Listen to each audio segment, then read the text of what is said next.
İşlerim iyi abla. Hiç boş durmuyorum Allah'a şükür. Dün akşam müşteri saat 12'de arıyor. Şimdilik gel. İyi ya ama kendi işini Biraz güzel sıkalım. yapalım. Klimamızın temizlenmesi. Yoğunlasın. Bir tur daha sıkacağım abi biraz sonra. Sıktıkça üstündeki tozlar, lekelerin yavaş yavaş gittiğini fark edersin zaten abi. Biraz dursun. Aşağı falan. Yok akmaz Allah. Akmayacak. Tavasından dışarı göndereceğim orada. Bir banyo. Su. Dışarıya koyduk galiba. Bence ilk seferde, ilk kimyasal için gayet başarılı abi. Hı hı. Ben o kadar bilmem de tabii. Sen öyle diyorsan öyledir. Onu sabit değil mi? Al. Motor gidip geliyor ya. Onun yok abi. Söktüm zaten. Hı. Hani elin değme demiştin ya. Yok. Yok. Kolay kolay bir şey olmaz abi. Hı.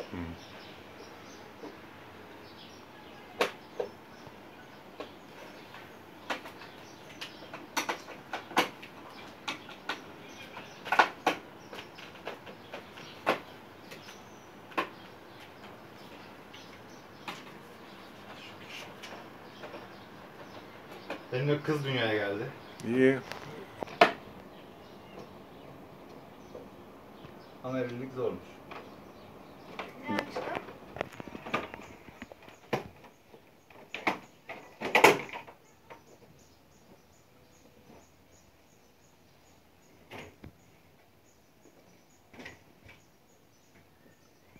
Biraz değişik abi.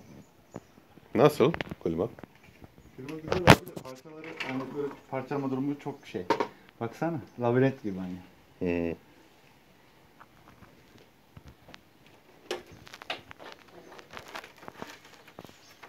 Öbür videomuz 61 bin kez izlenmiş. 61 mi abi? 61 bin, evet.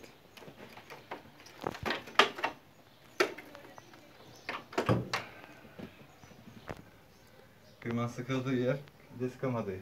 Kimyasala sıkılmadı yer, ince çizgi gibi. Burada kimyasala sıkıldı yer. Şimdi ikinci tur yapacağız.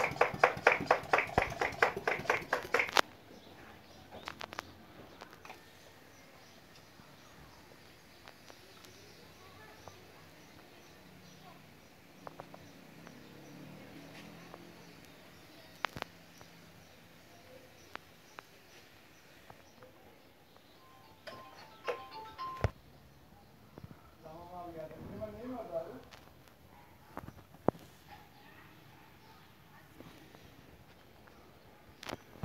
Tamam abi geldi. Ama biraz geç geldi olur mu abi? Mesela enflasyon ne kadar geç geldi abi?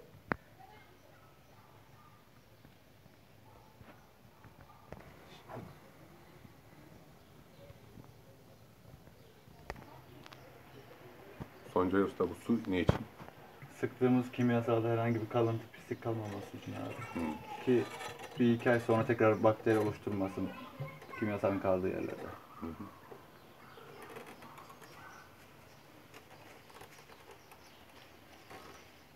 Bu döktüğümüz su dışarıdaki borudan mı tahliye oluyor? Aynen tarlaya giderinde tavasından dışarı yapıyor. Toz dolmuş. Bizim evde bu kadar toz var mıydı mesela? İşte görüyorsunuz arkadaşlar, tozlar.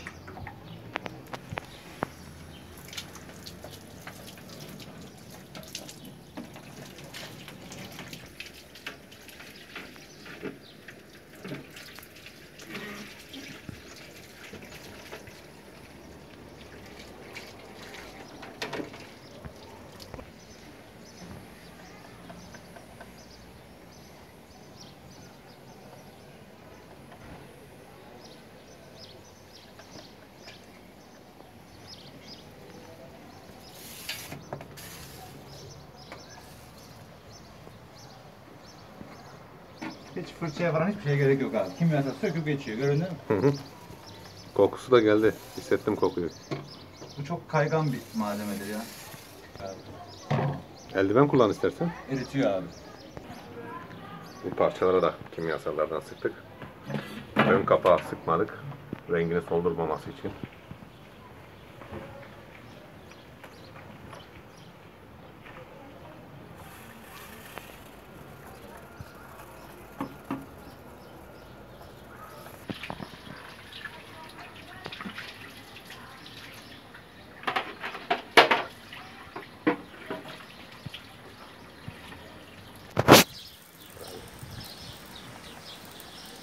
Şu an yanlarına mı sıkıyoruz? Aynen abi, gözenekleri açalım.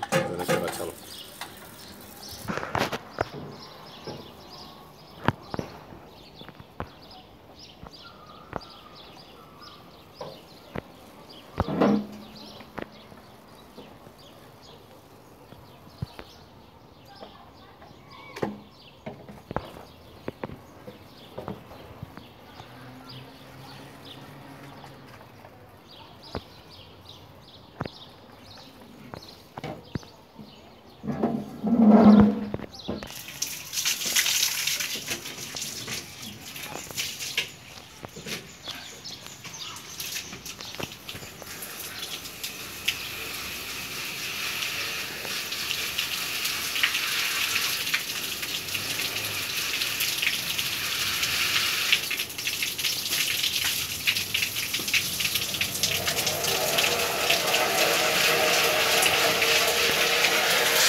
Ha.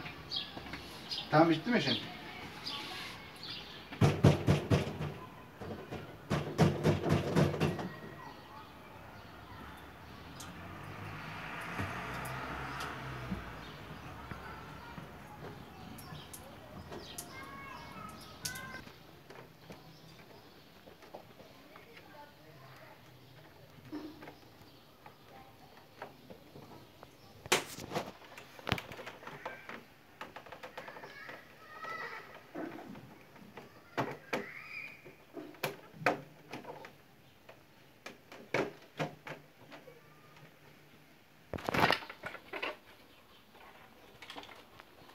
Şu siyah şeyler motor mu oluyor? Bunlar abi, bu beyin Beyin. kartı. Cihazın kartı. Aşağı yukarı 1,5 milyar falan şu an bunun kartı. Eğer yanarsa, bir şey olursa. Tabii biz o kadar masraf açmayız. Tamir yoluna geçmeye geç. Abla 9 yıldır bu işi yapıyorum. İnanmaz mısın belki, ama içinde ne olduğunu ben bile bilmiyorum. Çok farklı şeyler var.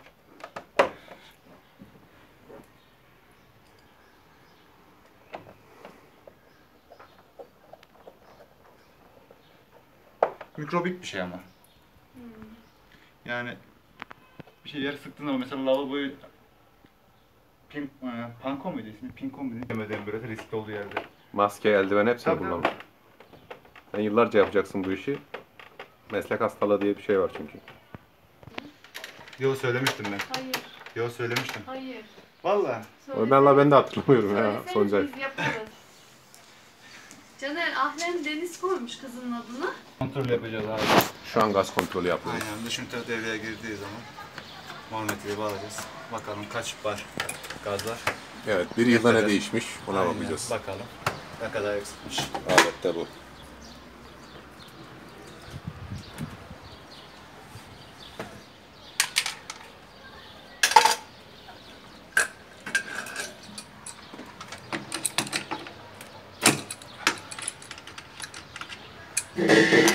Üç dakika bekleyeceğiz.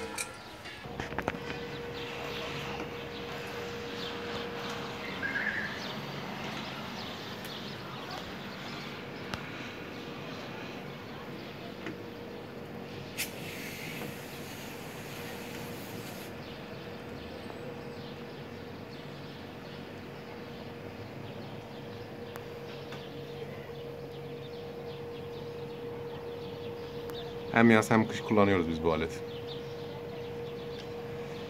Özellikle kışın günde 22 saat çalıştırdığımız oluyor. Hiç abartmıyorum bak. Vallahi eşim evde ya. Abi mecbur. Bakalım. 4 bar gaz ilave edilecek. Gazı o zaman azalmış bir miktar. Aynen abi. Güzel koku vermesi için Aynen. o da fazlamız. Kimyasal kokmasın. Rahat rahat nefes alınsın. Şu an soğutması nasıl sence? Bir de sen Şu an artıyor abi. artıyor mu giderek? Şimdi gazı düz verdiğin zaman, Hı hı. mesela tersiyle düz verdiğin zaman normal sıvı akıt şey gidiyor, gaz gidiyor. Ama çevirdiğin zaman direkt likit gidiyor. Yani gerçek gaz gidiyor. Hı. O yüzden ben ters verdim gazı. Anladım. Tüpün bitikliğinden dolayı değil yani. Ya biz anlamayız arkadaşlar. Yok, genelde müşteriler soruyor niye ters veriyoruz gaz mı bitti gibisinden. Ben söylüyorum hani likit veriyorum. Mesela 30 saniye uğraşmaktansa 10 saniye uğraşıyor. Sıvılaştırılmış Sıvı şekilde. şekilde gidiyor. Hı. Evet şu an arttı hissedebiliyorum. O bir 10 dakika 15 dakika sonra gittikçe daha da artar abi. Herhangi bir sıkıntı olmaz. Vaktin varsa